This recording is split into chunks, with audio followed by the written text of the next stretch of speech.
안녕하십니까. 해오름 시청자 여러분 반갑습니다. 잔잔의 도론도담의 시간이 돌아왔습니다. 오늘의 주제는 해인사 사태와 한국 불교의 딜레마라는 주제로 가지고 방그사님과 도론도담을 나누어 보겠습니다. 방그사님 안녕하십니까? 네, 안녕하십니까? 오늘 주제를 보면은 해인사 사태가 일어났다는데 저는 정확하게 잘 모르겠습니다. 해인사에 도대체 어떤 사태가 났다, 어떤 사건인지 사태인지는 잘 모르겠습니다만은 그게 어떤 내용이죠? 한 보름인가 20일 전쯤에 보도가 됐는데요. 네. 그 대한민국을 대표하는 3대 사찰 중에 한 곳인 그 해인사에 주지 스님이 불미스러운 일에 연루가 되었다라고 해서 이렇게 이제 대대적으로 한번 보도가 된 그 사건 혹은 사태인데요. 그렇게 해서 한번 떠들썩하게 됐습니다. 또 일부 유튜버들이 보도하기도 했고요. 근데 이제 제가 그걸 보면서 느낀 게 옛날 보도하고는 조금 다르구나라는 점을 느꼈습니다. 네, 어떻게 다른가요? 예전에는 그게 이제 개인적인 그 일탈 뭐 그런 것으로 이제 보도가 되었는데 지금 그 모 유튜버가 보도하는 것을 보니까 그 개인적인 일탈 차원보다는 이 권력 투쟁에 초점을 맞춰 가지고 그렇게 보도를 하더라고요. 수행하는 스님들이 권력 투쟁을 한다고요? 그렇게 보도를 하는 바람에 아이고 저도 이제 깜짝 놀라서 이걸 그냥 이렇게 대충 잠잠해지겠지라고 이렇게 보고 넘어가면은 이것도 실수하겠다 싶어서 한번 다뤄보는 것입니다. 네, 그렇군요. 그래서 그 이제 개인의 일탈이다 해버리고 넘어가면은 그게 또 이제 개인적인 일이니까 그럴 수도 있지 하고 넘어가거든요. 그렇죠. 근데 이게 이제 권력 투쟁 문제가 돼버리면은 집단과 집단의 충돌이지 않습니까, 이게? 그게 정확한 정보입니까? 그 유튜버 그런 식으로 보도를 하더라고요, 보니까. 그래서 보니까 주지 신임 또 이제 새로 주지를 임명을 해야 되니까 새 주지 임명을 둘러싸고 또 이제 이 두 세력이 충돌을 해서 거기서 또 폭력 사태가 일어나고 누군가가 또 입원을 하고 그러더라고요. 그게 다 보도가 됐어요. 실제로 폭력 사태가 일어났습니까? 그게 또 현장을 촬영한 그런 기자들에 의해 가지고 네네. 현장 화면으로서 다 보여졌거든요. 그래서 이제 험한 말들을 주고받고 하는 그런 것들도 다 보도가 되더라고요, 보니까. 그렇군요. 그런데 이제 그렇게 초점을 맞춰버리면은 이게 이제 좀 문제가 심각해진단 말입니다. 심각해지고 그런 그 보도를 보는 불자들 혹은 일반 국민들은 저게 무슨 정치 이 싸움을 하는 것인가 아니면은 폭력 집단처럼 영역 싸움을 하는 것인가 이런 식으로 또 이제 볼 가능성이 높거든요. 그렇군요. 그래서 이제 이걸 그냥 넘어가기는 좀 그렇고 그래서 이 만약에 이제 그 일부 유튜버들이 보도하는 것처럼 그런 그 조직 대 조직의 싸움이다 이렇게 돼 버리면은 이게 이제 문제가 사실은 좀 심각하게 돼 버립니다. 심각하게 돼 버리고 그런 이제 그런 상황이 그렇게 돼 버리면은 불교의 위상은 또 한 단계 더 실추하게 되는 겁니다. 그렇군요. 전체적으로 이제 격이 한 단계 더 떨어져 버리는 셈이 되는 거죠. 그래서 옛날에는 이와 유사한 사건이 없었나요? 그런 건 다 이제 개인의 일탈로 보도되었죠. 그래서 이제 소위 말해서 비구 스님들이 여성 문제를 가지고 이렇게 이제 소위 말하는 썸씽이 있었다 이런 식으로 보도가 되었었는데 혹은 모여서 도박판을 벌였다 이런 식으로 보도가 됐단 말입니다. 근데 이번 건은 이제 그런 게 아니고 조직과 조직의 힘겨루기 있건 이런 식으로 보도가 되다 보니까 이건 뭐 어떻게 보면은 뭐 해인사 개인적인 그 절의 차원을 넘어서 가지고 뭐 한국 불교 전체에 뭐 저런 일들이 일어나고 있는 것인가 이렇게 볼 수가 있는 거죠. 네, 그렇군요. 예, 그래서 이제 이 불교 전체에 문제가 생긴다는 겁니다.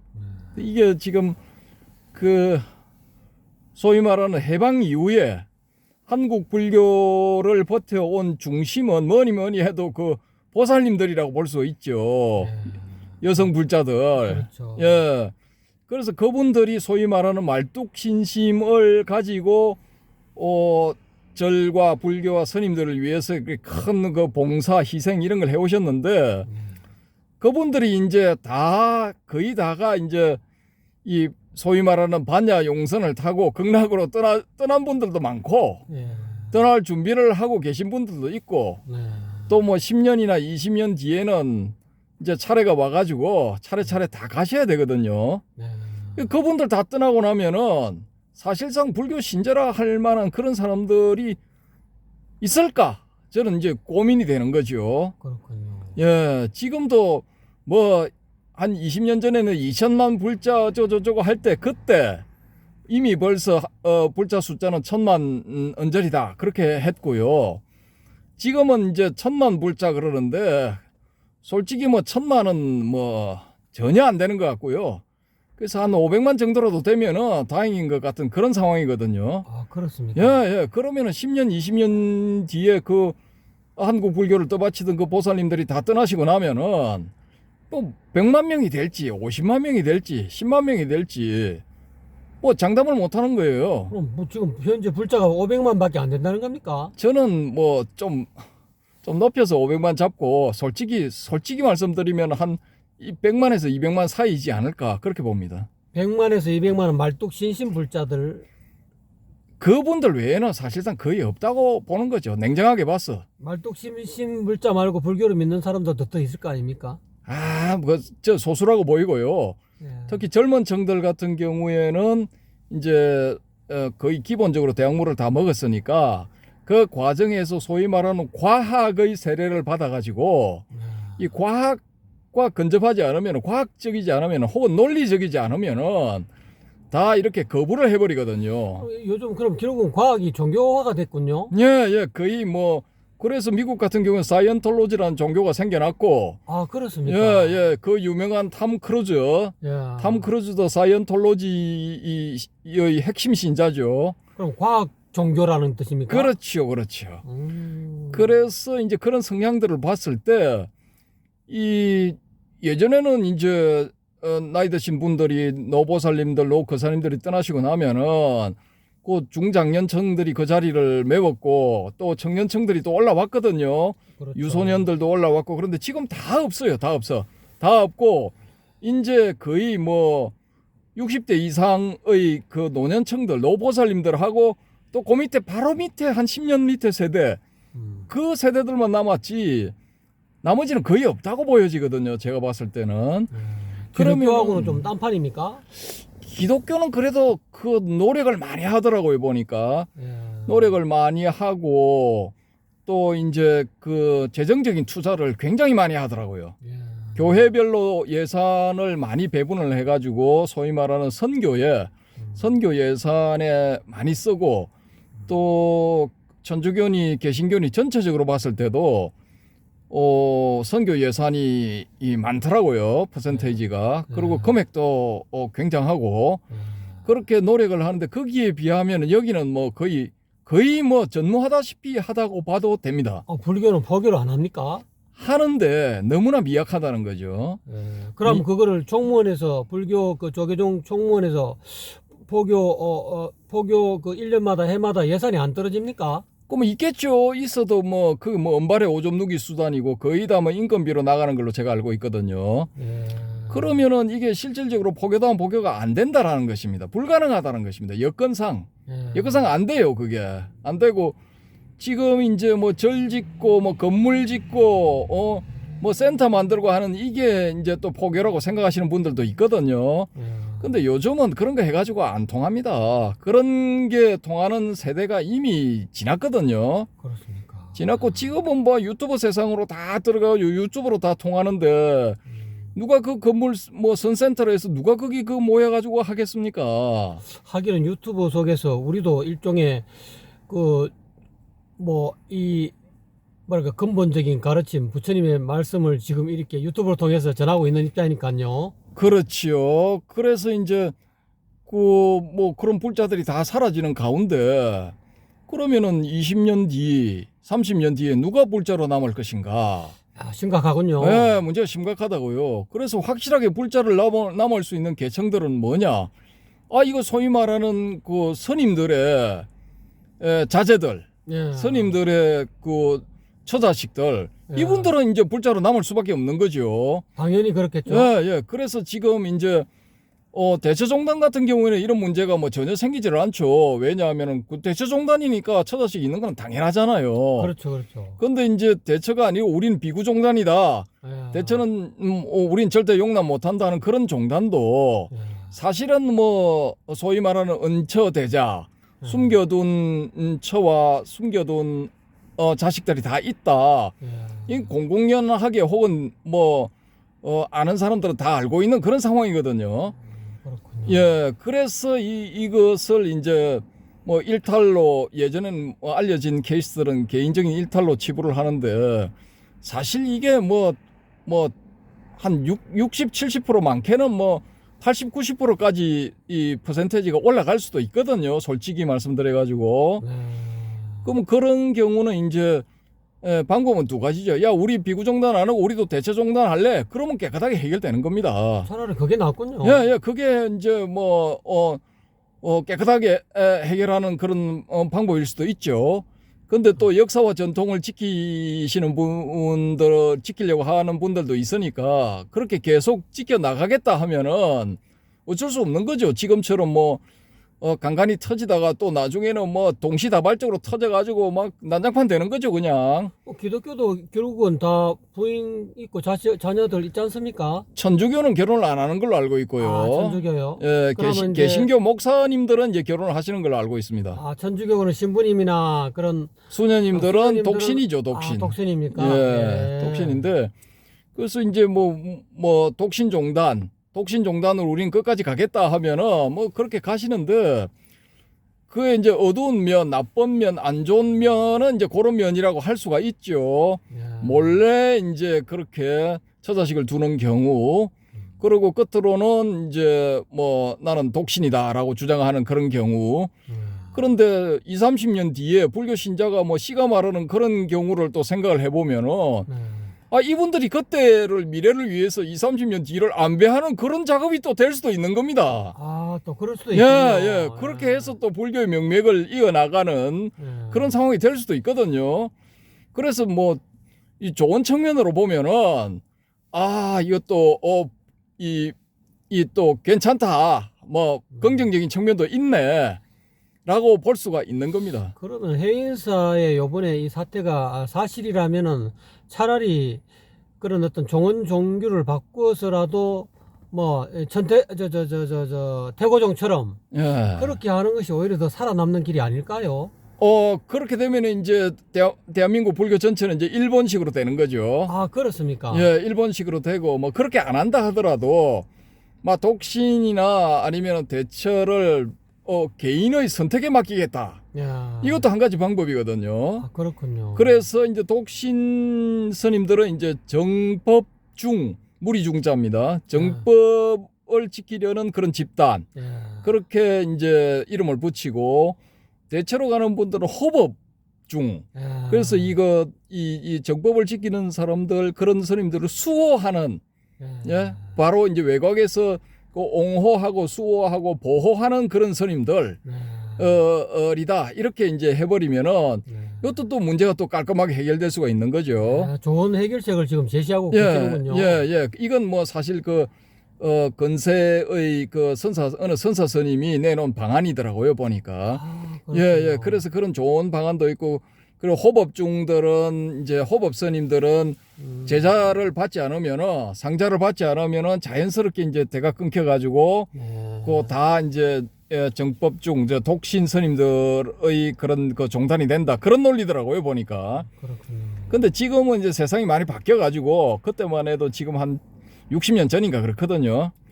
예. 그 세상이 바뀌었으니까 또 여기에 맞춰서 간다면은 뭐 일본식으로 기본 대처하고 거기에서 이제 난 독신을 하겠다 하는 분들은 독신의 길을 가면은 거기에 맞춰서 또 우대를 하는 예.